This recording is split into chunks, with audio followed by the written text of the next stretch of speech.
Buying a gun without a lot of experience and knowledge is a big gamble.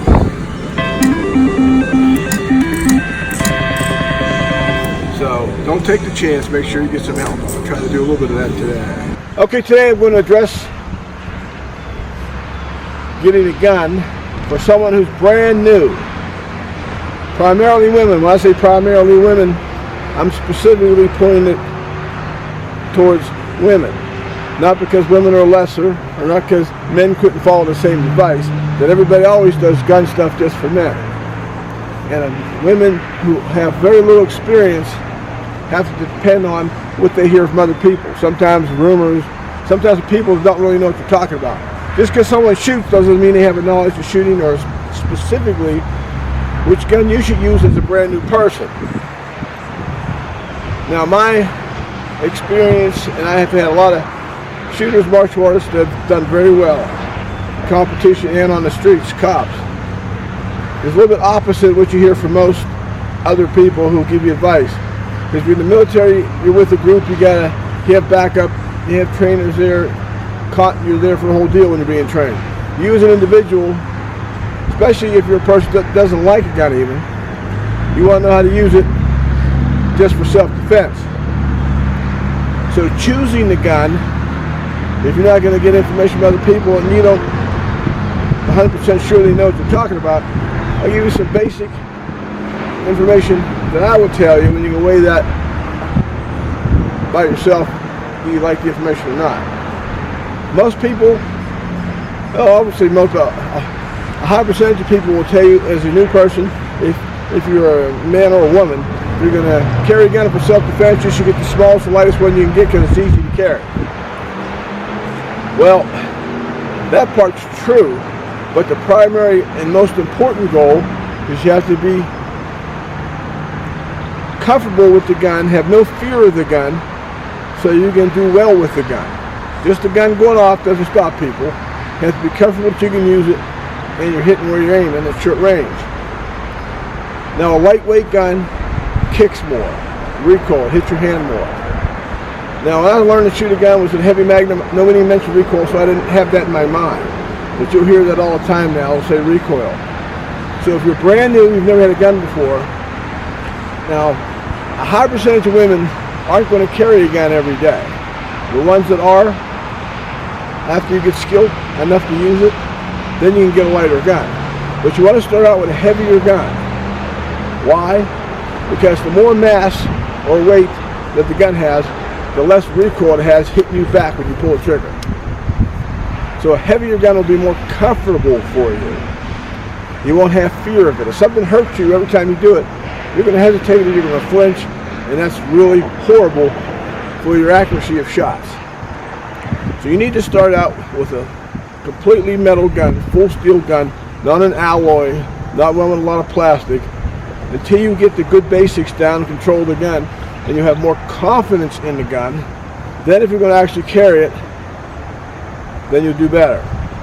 But a high percentage of women, because of their clothes style,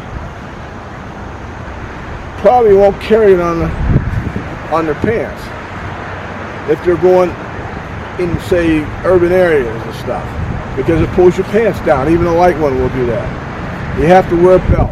A lot of women don't want to wear belts. If that's you, then you're probably not going to carry it on your belt anyway. You're going to either carry it in a purse, backpack, or fanny pack, or something like that. Then you can use a heavier gun than the one you're training with, which I'm going to tell you what I think is the best 3 guns to start out with for that intended purpose. A new person has no experience, doesn't know anybody that they know really knows what they're talking about. I'll give you some basic knowledge on that. Which 3 guns, in my opinion, thinks are the best. You can always get what you want, but it's based on what I'm telling you now. The more comfortable you are when you first start shooting, the less fear you have of the gun will make a huge and significant difference in your ability to shoot well, especially under stress.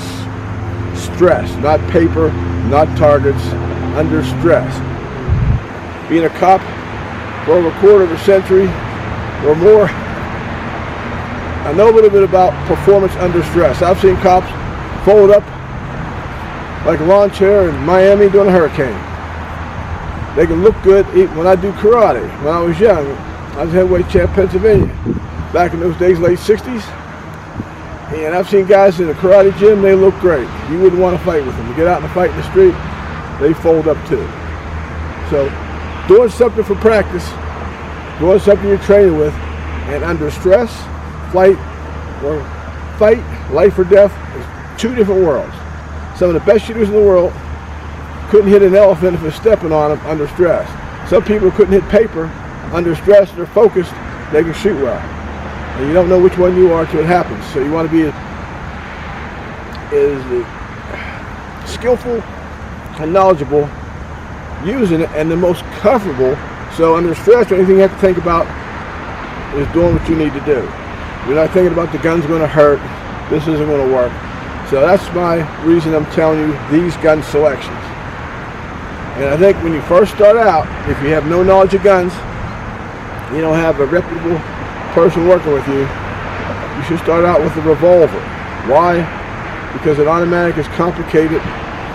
Slide, move, shells are going past your face, guns hitting you, all this stuff at once. If you're new, that's a lot to handle, especially under stress. Stress is what we're talking about. Not talking about target shooting, not talking about plinking, saving your life. So, heavier guns, but they're not real big, but they're a little bit bigger than the real small ones. So you can get a good grip on it. That helps you be comfortable, not get recoil. Has more weight, reduces recoil, and you'll learn to shoot good. Now once you start shooting well there, and you want to put one in your belt or in your pocket, then you'll be able to handle it. So let's take a look at the three guns under these circumstances, under stress, that could save your life. Have a great day. Go Steelers. This is the Smith & Wesson 640 Pro Series. Got nice sights. It's all steel, so it's heavier, which you want because it has less recoil. Holds 5 rounds. You can shoot 38s out of it, and it has nice grips on it for recoil. This is the Kimber. The Kimber has the smoothest trigger of all three of these revolvers I'm going to show you. Smoother means it's easier for you to shoot. You can maintain control, especially if you're a beginner. The Kimber has rubber grips and it's steel frame, so it's heavier. Because I'm going on the basis that most of you women don't even wear belts, much less will carry one in your pocket. So for your first gun, a steel gun is nice because you can carry it in your purse, in the house, or in your car. And when you train, you won't get fearful of the gun because it's hurting you. This gun, you'll be able to shoot, control it, shoot it better until you build your confidence up without having a lot of recoil. It means it doesn't kick back and hit you in the hand as hard. Now this is the new Colt. This Colt's probably got the second best trigger. Kimber's probably the first, Smith & Wesson's third. And like I say, the best trigger means it's more controllable. I can show you how they are compared to my hand size, how big they are, so you have a comparison using my hand as a reference point. They're all very close in size and weight. The Kimber and the Colt are heavier than the Smith because they're a little bit bigger. These are not pocket guns.